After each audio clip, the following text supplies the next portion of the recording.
lessons and blessings. Stop calling it luck.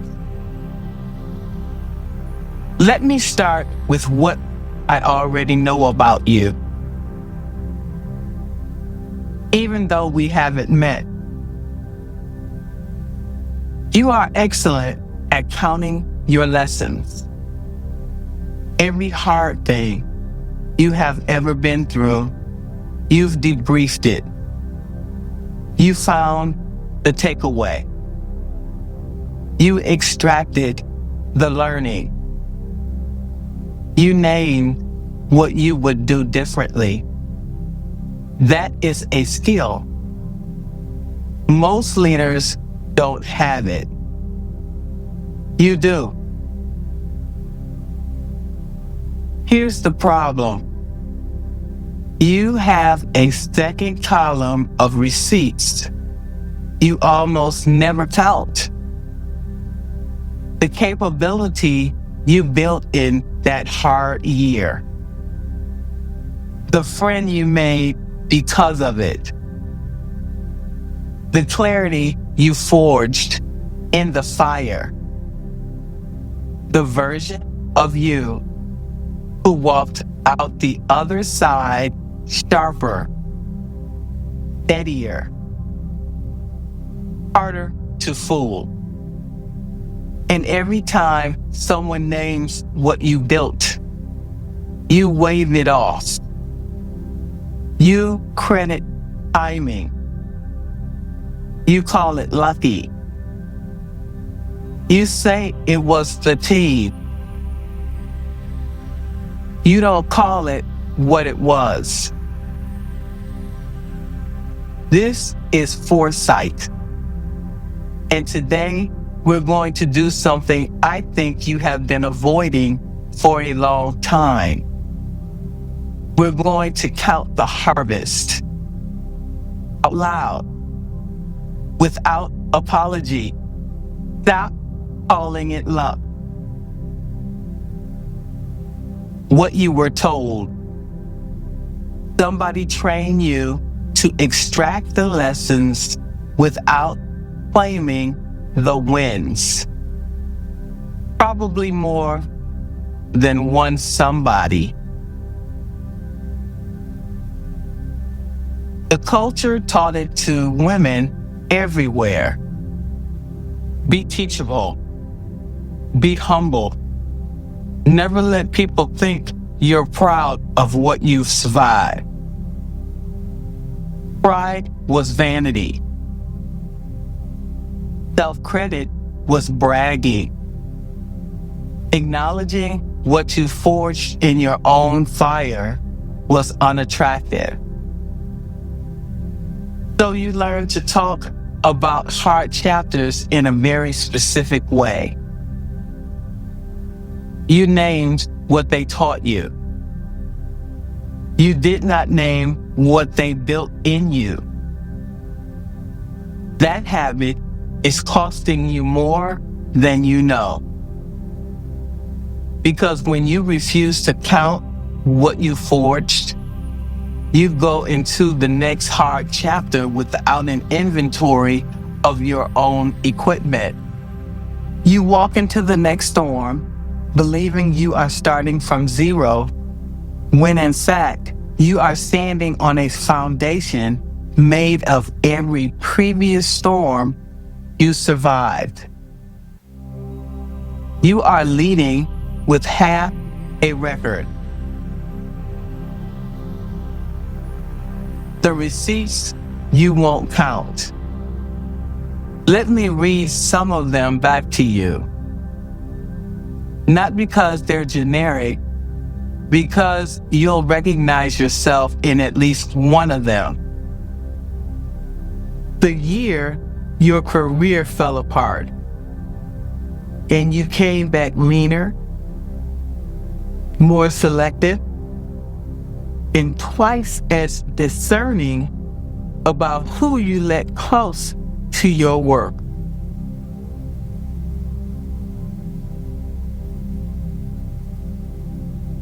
The relationship that ended, and somewhere in the wreckage, You reclaim parts of yourself you had been negotiating away for years. The team that betrayed you, and you walked out of that experience with a pattern recognition skill that has saved you from 3 other bad situations since the diagnosis, and the way it forced you to finally protect your time, your energy, and your no. The loss you barely talk about, and the death it gave your leadership. The way it made you actually listen when other people grieve. None of that was luck. None of that was timing. None of that was the team. That was you. That was the work you did when nobody was watching. That was the cost you paid and refused to let go to waste. Claim it. A word for the women carrying the heavy load. I need to be careful here, because I am not asking you to be grateful for what hurt you. I am not telling you to find the silver lining. I am not asking you to forgive anyone or to spin trauma into a TED Talk. That is not what this is. If you are a marginalized woman in leadership, you have been served the spiritual bypass talk too many times. Everything happens for a reason. God doesn't give you more than you can handle. What's for you won't miss you. Spoken by people who never had to carry what you carried. So, hear me. What you built in response to harm is not a gift from people who harmed you. It is the harvest you forged from soil they salted. The capability you grew in a fire you did not start. The wisdom you earned in classrooms you were not invited to. Nobody gave it to you. You built it from scratch while they watched. Refusing to count that is not humility. It is theft. You are stealing from yourself the credit you would freely give to any other woman who had done the same thing. Stop. Count it. It is yours. Leadership impacts. Here's what happens when you start claiming the harvest instead of deflecting it. You make decisions from a fuller inventory. You stop white-knuckling new situations because you remember what you've already survived and what you've built doing it. The next hard thing stops feeling like the first time fall. It starts feeling like one more chapter in the record that already includes you winning. Your team feels the difference too. There is a particular kind of steadiness in a leader who knows what she's made of. Not arrogance, not performance. Lived, earned, claimed certainty about her own capacity. People follow that. They settle around it. And the women coming behind you learn something they almost never see modeled. They learn that it's allowed to claim what you built. That a woman can name her own growth without apologizing for it. That I did that is a sentence you are allowed to say out loud. Most of them have never heard a woman they respect say it. You can be the first. One thing from my own life. 39 years with the Army Corps of Engineers. For a long time, people asked me how I built the career I built. I deflected. I said I was lucky. I said I had good mentors. I said I happened to be in the right place. All of it true.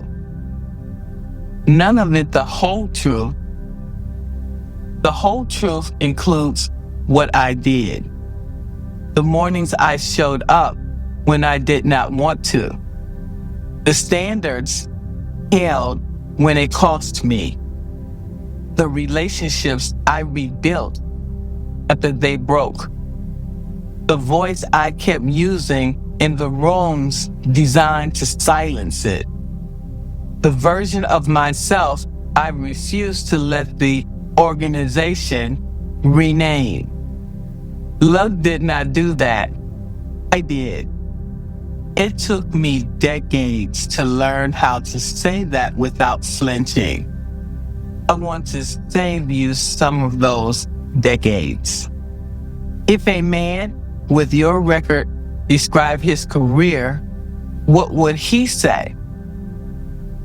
Now go say that about yours.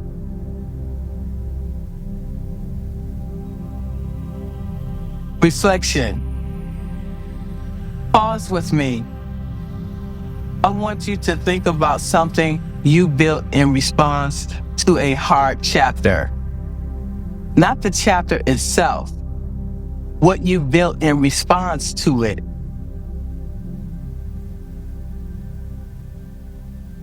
A capacity, a relationship, a clarity, a boundary, a voice, a version of you who could not have existed before that chapter and is the one reading these words right now. I want you to do something uncomfortable. Say to yourself, quietly in your head or out loud, if you can manage it, I built that. Not it happened. Not I was lucky. Not the universe gave me that. I built that. Notice if it feels difficult. Notice if your instinct is to soften it. Quantify it. Qualify it. Share the credit. That instinct is the thing we are dismantling today. Try the sentence again. Let it be yours. The foresight. Here's what comes next when you stop deflecting the harvest. You walk into the next hard chapter, and there will be a next one with a complete inventory of who you are. Not a partial one, a whole record. Every previous storm, every previous build, every previous version of yourself you forged out of difficulty. That changes what you choose. That changes what you tolerate. That changes how long you stay in rooms that don't deserve you. That changes the speed at which you exit situations that would have held you for years before you knew your own strength. The leader who has counted her harvest does not negotiate her worth. He knows the numbers. Final thought and a question. You are not bragging when you name what you built. You are not arrogant. You are not unattractive. You are simply refusing to keep stealing from yourself the credit you earned. Stop calling it luck. Luck is what they call women's achievements when they don't want to admit how much it cost her to make it look easy. Here's the question I'll leave you with. What did you build in response to your hardest chapter? What did you build in response to your hardest chapter that you have never given yourself permission to take credit for? Sit with that. Then claim it out loud in writing to one person who will not let you take it back. You built that. It was never luck. That was foresight. I see you. I'll see you next time.